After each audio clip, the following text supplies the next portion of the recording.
नमस्कृत्य नरं चैव नरोत्तमं देवीं सरस्वतीं व्यासं ततो जयमुदीरयेत्। ओम नमो भगवते वासुदेवाय। ओम नमः पितामहाय। ओम नमः प्रजापतिभ्यः। ओम नमः कृष्णद्वैपायनाय। ओम नमः सर्वविघ्नविनायकेभ्यः।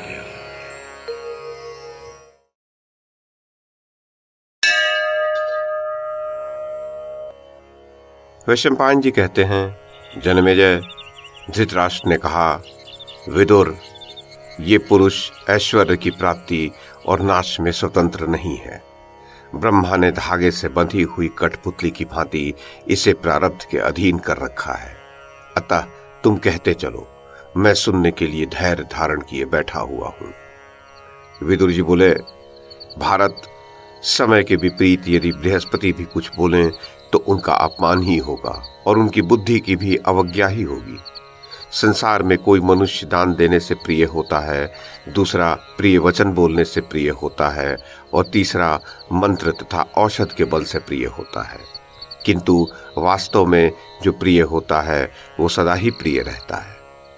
जिससे द्वेष हो जाता है वह न साधु, न विद्वान और न बुद्धिमान ही जान पड़ता है। प्रीतम के तो सभी कर्म शुभ ही होते हैं और दुश्मन के सभी काम पापमय। राजन, दुर्योधन के जन्म लेते ही मैंने कहा था कि मात्र इसी एक पुत्र को आप त्याग दें। इसके त्याग से 100 पुत्रों की वृद्धि होगी और इसका त्याग न करने से 100 पुत्रों का नाश होगा। जो वृद्धि भविष्य में नाश का कारण बने उसे अधिक महत्व नहीं देना चाहिए और उस क्षय का भी बहुत आदर करना चाहिए जो आगे चलकर अभ्युदय का कारण बने। महाराज, वास्तव में जो क्षय वृद्धि का कारण बनता है वो क्षय होता ही नहीं है, किंतु उस लाभ को भी क्षय ही मानना चाहिए जिसे पाने से बहुतों का नाश हो जाए। महाराज, कुछ लोग गुण के धनी होते हैं और कुछ लोग धन के धनी। जो धन के धनी होते हुए भी गुणों के कंगाल हैं, उन्हें सर्वथा त्याग देना चाहिए।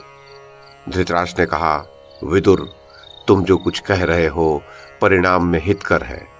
बुद्धिमान लोग इसका अनुमोदन करते हैं। ये भी ठीक है कि जिस ओर धर्म होता है उसी पक्ष की जीत होती है, तब भी मैं अपने पुत्र का त्याग नहीं कर सकता। विदुर जी ने कहा, जो अधिक गुणों से संपन्न और विनयी हैं, वो प्राणियों का तनिक भी संहार होते देख उसकी उपेक्षा कभी नहीं कर सकते। जो दूसरों की निंदा में ही लगे रहते हैं, दूसरों को दुख देने में और आपस में फूट डालने के लिए सदा उत्साह के साथ प्रयत्न करते रहते हैं, जिनका दर्शन दोष से भरा होता है और जिनके साथ रहने में भी बहुत बड़ा संकट होता है, ऐसे लोगों से धन लेने में महान दोष होता है और उन्हें धन देने में बहुत बड़ा भय होता है।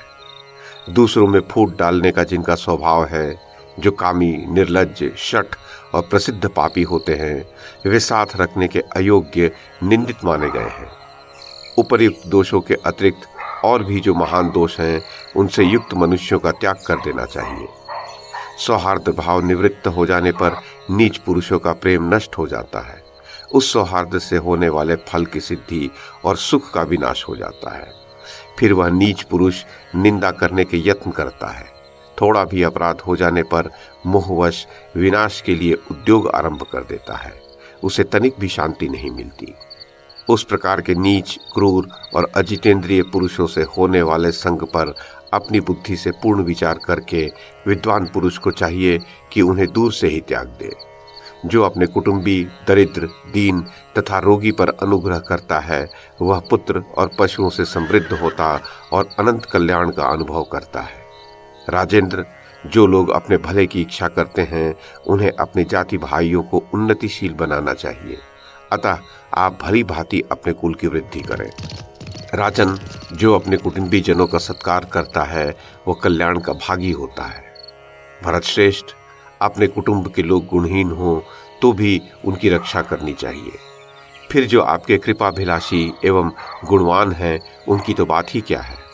राजन, आप समर्थ हैं, वीर पांडवों पर कृपा कीजिए और उनकी जीविका के लिए कुछ गांव दे दीजिए।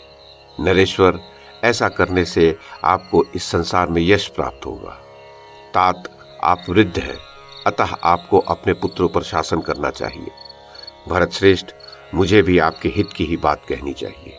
आप मुझे अपना हितैषी समझें। तात, शुभ चाहने वाले को अपने जाति भाइयों के साथ कलह नहीं करना चाहिए, अपितु उनके साथ मिलकर सुख का उपभोग करना चाहिए।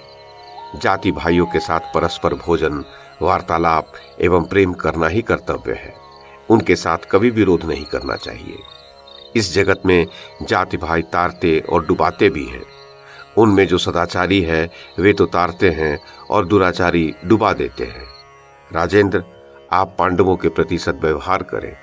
मानद, उनसे सुरक्षित होकर आप शत्रुओं के आक्रमण से बचे रहेंगे। विषैले बाण हाथ में लिए हुए व्याध के पास पहुंचकर जैसे मृग को कष्ट भोगना पड़ता है, उसी प्रकार जो जातीय बंधु अपने धनी बंधु के पास पहुंचकर दुख पाता है, उसके पाप का भागी वह धनी होता है। नरश्रेष्ठ, आप पांडवों को अथवा अपने पुत्रों को मारे गए सुनकर पीछे संताप करेंगे, अतः इस बात का पहले ही विचार कर लीजिए। इस जीवन का कोई ठिकाना नहीं है। जिस कर्म के करने से अंत में खाट पर बैठकर पछताना पड़े, उसको पहले से ही नहीं करना चाहिए। शुक्राचार्य के सिवा दूसरा कोई भी मनुष्य ऐसा नहीं है जो नीति का उल्लंघन नहीं करता। अतः जो बीत गया सो बीत गया।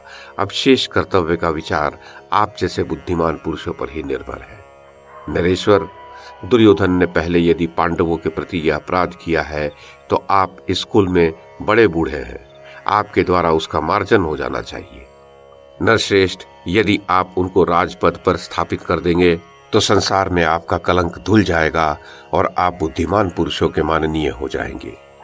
जो धीर पुरुषों के वचनों के परिणाम पर विचार करके उन्हें कार्य रूप में परिणत करता है, वह चिरकाल तक यश का भागी बना रहता है। कुशल विद्वानों के द्वारा भी उपदेश किया हुआ ज्ञान व्यर्थ ही है यदि उससे कर्तव्य का ज्ञान न हुआ अथवा ज्ञान होने पर भी उसका अनुष्ठान न हुआ। जो विद्वान पाप रूप फल देने वाले कर्मों का आरंभ नहीं करता, वह बढ़ता है, किंतु जो पूर्व में किए हुए पापों का विचार न करके उन्हीं का अनुसरण करता है, वह बुद्धिहीन मनुष्य अगाध कीचड़ से भरे हुए नरक में गिराया जाता है। बुद्धिमान पुरुष मंत्र भेद के इन 6 द्वारों को जाने और धन को रक्षित करने की इच्छा से इन्हें सदा बंद रखे। नशे का सेवन, निद्रा, आवश्यक बातों की जानकारी न रखना, अपने नेत्र, मुख आदि का विकार, दुष्ट मंत्रियों में विश्वास और मूर्ख दूत पर भी भरोसा रखना। राजन, जो इन द्वारों को जानकर सदा बंद किए रहता है, वो अर्थ, धर्म और काम के सेवन में लगा रहकर भी शत्रुओं को वश में कर लेता है। बृहस्पति के समान मनुष्य भी शास्त्र ज्ञान अथवा वृद्धों की सेवा किए बिना धर्म और अर्थ का ज्ञान नहीं प्राप्त कर सकते। समुद्र में गिरी हुई वस्तु नष्ट हो जाती है, जो सुनता नहीं उससे कही हुई बात नष्ट हो जाती है। अजितेंद्रिय पुरुष का शास्त्र ज्ञान और राख में किया हुआ हवन भी नष्ट ही है। बुद्धिमान पुरुष बुद्धि से जांचकर अपने अनुभव से बारंबार उनकी योग्यता का निश्चय करे, फिर दूसरों से चुनकर और स्वयं देखकर भली भांति विचार करके विद्वानों के साथ मित्रता करे। विनय भाव अपयश का नाश करता है, पराक्रम अनर्थ को दूर करता है, क्षमा सदा ही क्रोध का नाश करती है और सदाचार कुलक्षण का अंत करता है। राजन, नाना प्रकार की भोग सामग्री, माता, घर, स्वागत सत्कार के ढंग और भोजन तथा वस्त्र के द्वारा कुल की परीक्षा करें। देहाभिमान से रहित पुरुष के पास भी यदि न्याय युक्त पदार्थ स्वतः उपस्थित हो तो वह उसका विरोध नहीं करता। फिर कामासक्त मनुष्य के लिए तो कहना ही क्या है। जो विद्वानों की सेवा में रहने वाला, वैद्य, धार्मिक, देखने में सुंदर, मित्रों से युक्त तथा मधुरभाषी हो, ऐसे सुहृद की सर्वथा रक्षा करनी चाहिए। अधम कुल में उत्पन्न हुआ हो या उत्तम कुल में, जो मर्यादा का उल्लंघन नहीं करता, धर्म की अपेक्षा रखता है, कोमल स्वभाव वाला तथा सलज्ज है, वह सैकड़ों कुलीनों से बढ़कर है। जिन 2 मनुष्यों का चित्त से चित्त, गुप्त रहस्य से गुप्त रहस्य और बुद्धि से बुद्धि मिल जाती है, उनकी मित्रता कभी नष्ट नहीं होती। मेधावी पुरुष को चाहिए कि दुर्बुद्धि एवं विचार शक्ति से हीन पुरुष का तृण से ढके हुए कुएं की भांति परित्याग कर दे, क्योंकि उसके साथ की हुई मित्रता नष्ट हो जाती है। विद्वान पुरुष को उचित है कि अभिमानी, मूर्ख, क्रोधी, साहसिक और धर्महीन पुरुषों के साथ मित्रता न करे। मित्र तो ऐसा होना चाहिए जो कृतज्ञ, धार्मिक, सत्यवादी, उदार, दृढ़ अनुराग रखने वाला, जितेंद्रिय, मर्यादा के भीतर रहने वाला और मैत्री का त्याग न करने वाला हो। इंद्रियों को सर्वथा रोक रखना तो मृत्यु से भी बढ़कर कठिन है, और उन्हें सर्वथा खुली छोड़ देने से देवताओं का भी नाश हो जाता है। संपूर्ण प्राणियों के प्रति कोमलता का भाव, गुणों में दोष न देखना, क्षमा, धैर्य और मित्रों का अपमान न करना, ये सब गुण आयु को बढ़ाने वाले होते हैं, ऐसा विद्वान लोग कहते हैं। जो अन्याय से नष्ट हुए धन को स्थिर बुद्धि का आश्रय ले अच्छी नीति से पुनः लौटा लाने की इच्छा करता है, वह वीर पुरुषों का सा आचरण करता है। जो आने वाले दुख को रोकने का उपाय जानता है, वर्तमान कालिक कर्तव्य के पालन में दृढ़ निश्चय रखने वाला है और अतीत काल में जो कर्तव्य शेष रह गया है उसे भी जानता है, वह मनुष्य कभी अर्थ से हीन नहीं होता। मनुष्य मन, वाणी और कर्म से जिसका निरंतर सेवन करता है, वह कार्य उस पुरुष को अपनी ओर खींच लेता है।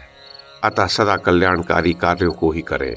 मांगलिक पदार्थों का स्पर्श, चित्तवृत्तियों का निरोध, शास्त्र का अभ्यास, उद्योगशीलता, सरलता और सत्पुरुषों का बारंबार दर्शन, ये सब कल्याणकारी है।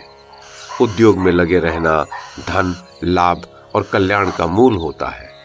अतः उद्योग न छोड़ने वाला मनुष्य महान हो जाता है और अनंत सुख का उपभोग करता है। तात समर्थ पुरुष के लिए सब स्थान और सब समय में क्षमा के समान हितकारक और अत्यंत श्री संपन्न बनाने वाला दूसरा उपाय कोई नहीं माना गया है। जो शक्तिहीन है वह तो सब पर क्षमा करे ही, जो शक्तिमान है वह भी धर्म के लिए क्षमा करे, तथा जिसकी दृष्टि में अर्थ और अनर्थ दोनों समान है, उसके लिए तो क्षमा सदा ही हितकारिणी होती है। जिस सुख का सेवन करते रहने पर भी मनुष्य धर्म और अर्थ से भ्रष्ट नहीं होता, उसका यथेष्ट सेवन करे, किंतु मूढ़ व्रत अर्थात आसक्ति एवं अन्याय पूर्वक विषय सेवन न करे। जो दुख से पीड़ित, प्रमादी, नास्तिक, आलसी, अजितेंद्रिय और उत्साह रहित हैं, उनके यहाँ लक्ष्मी का वास नहीं होता। दुष्ट बुद्धि वाले लोग सरलता से युक्त और सरलता के ही कारण लज्जाशील मनुष्य को अशक्त मानकर उसका तिरस्कार करते हैं। अत्यंत श्रेष्ठ, अतिशय दानी, अति ही शूरवीर, अतिव्रत नियमों का पालन करने वाले और बुद्धि के घमंड में चूर रहने वाले मनुष्य के पास लक्ष्मी भय के मारे नहीं जाती। राज्य लक्ष्मी न तो अत्यंत गुणवानों के पास रहती है और न बहुत निर्गुणों के पास। वह न तो बहुत से गुणों को चाहती है और न गुणहीन के प्रति ही अनुराग रखती है। उन्मत्त गौ की भांति वह अंधी लक्ष्मी कहीं कहीं ही ठहरती है। वेदों का फल होता है अग्निहोत्र करना, शास्त्राध्ययन का फल होता है सुशीलता और सदाचार, स्त्री का फल होता है रति सुख और पुत्र की प्राप्ति, तथा धन का फल होता है दान और उपभोग। जो अधर्म के द्वारा कमाए हुए धन से परलोक साधक यज्ञ आदि कर्म करता है, वह मृत्यु के पश्चात उसके फल को नहीं पाता, क्योंकि उसका धन बुरे मार्ग से आया हुआ होता है। घोर जंगल में, दुर्गम मार्ग में, कठिन आपत्ति के समय, घबराहट में और प्रहार के लिए शस्त्र उठे रहने पर भी मनोबल संपन्न पुरुषों को भय नहीं होता। उद्योग, संयम, दक्षता, सावधानी, धैर्य, स्मृति और सोच विचार कर कार्यारंभ करना, इन्हें उन्नति का मूल मंत्र समझिए। तपस्वियों का बल होता है तप, वेद वेदताओं का बल होता है वेद, असाधुओं का बल होता है हिंसा और गुणवानों का बल होता है क्षमा। जल, मूल, फल, दूध, घी, ब्राह्मण की इच्छा पूर्ति, गुरु का वचन और औषध, ये 8 व्रत के नाशक नहीं होते। मनुष्य को चाहिए कि जो कर्म उसे अपने प्रतिकूल जान पड़ रहा हो, वह दूसरों के प्रति भी न करे। थोड़े से धर्म का यही स्वरूप है। इसके विपरीत जिसमें कामना से प्रवृत्ति होती है, वह तो अधर्म है। अक्रोध से क्रोध को जीते, असाधु को सद्व्यवहार से वश में करे, कृपण को दान से जीते और मिथ्या पर सत्य से विजय प्राप्त करे। स्त्री, धूर्त, आलसी, भीरु, क्रोधी, पुरुषत्व के अभिमानी, चोर, कृतघ्न और नास्तिक का विश्वास नहीं करना चाहिए। जो नित्य गुरुजनों को प्रणाम करता है और वृद्ध पुरुषों की सेवा में लगा रहता है, उसकी कीर्ति, आयु, यश और बल ये चारों बढ़ते हैं। जो धन अत्यंत क्लेश उठाने से, धर्म का उल्लंघन करने से अथवा शत्रु के सामने सिर झुकाने से प्राप्त होता हो, उसमें आप मन न लगाइए। विद्याहीन पुरुष, संतानोत्पत्ति रहित स्त्री प्रसंग, आहार न पाने वाली प्रजा और बिना राजा के राष्ट्र के लिए शोक करना चाहिए। अधिक राह चलना देहधारियों के लिए दुख रूप वृद्धावस्था है। निरंतर जल का गिरना पर्वतों की वृद्धावस्था है। संभोग से वंचित रहना स्त्रियों के लिए वृद्धावस्था है और वचन रूपी बाणों का आघात मन के लिए वृद्धावस्था है। अभ्यास न करना वेदों का मल होता है। ब्राह्मणोचित नियमों का पालन न करना ब्राह्मण का मल होता है। बाल्धिक देश पृथ्वी का मल है तथा मिथ्या वचन कहना पुरुषों का मल है। क्रीड़ा एवं हास परिहास की उत्सुकता पतिव्रता स्त्री का मल होता है और पति के बिना परदेश में रहना स्त्री मात्र का मल होता है। सोने का मल होता है चांदी, चांदी का मल होता है रांगा, रांगे का मल होता है सीसा और सीसे का मल होता है मल। सोकर नींद को जीतने का प्रयास नहीं करना चाहिए। कामोपभोग के द्वारा स्त्री को जीतने की इच्छा नहीं करनी चाहिए। लकड़ी डालकर अग्नि को जीतने की आशा नहीं रखनी चाहिए और अधिक पीकर मदिरा पीने की आदत को जीतने का प्रयास नहीं करना चाहिए। जिसका मित्र धन दान के द्वारा वश में आ चुका होता है, शत्रु युद्ध में जीत लिए गए होते हैं और स्त्रियां खान पान के द्वारा वशीभूत हो चुकी होती हैं, उसका जीवन सफल मानना चाहिए। जिनके पास सहस्र हैं वे भी जीवित हैं तथा जिनके पास 100 हैं वे भी जीवित हैं। अतः महाराज धृतराष्ट्र, आप अधिक का लोभ छोड़ दीजिए, इससे भी किसी प्रकार जीवन रहेगा ही। इस पृथ्वी पर जो भी धान, जौ, स्वर्ण, पशु और स्त्रियां हैं वे सब के सब एक पुरुष के लिए भी पूरे नहीं हैं। ऐसा विचार करने वाला मनुष्य मोह में नहीं पड़ता। राजन, मैं पुनः कहता हूं, यदि आपका अपने पुत्रों और पांडवों में समान भाव है तो उन सभी पुत्रों के साथ एक सा व्यवहार कीजिए।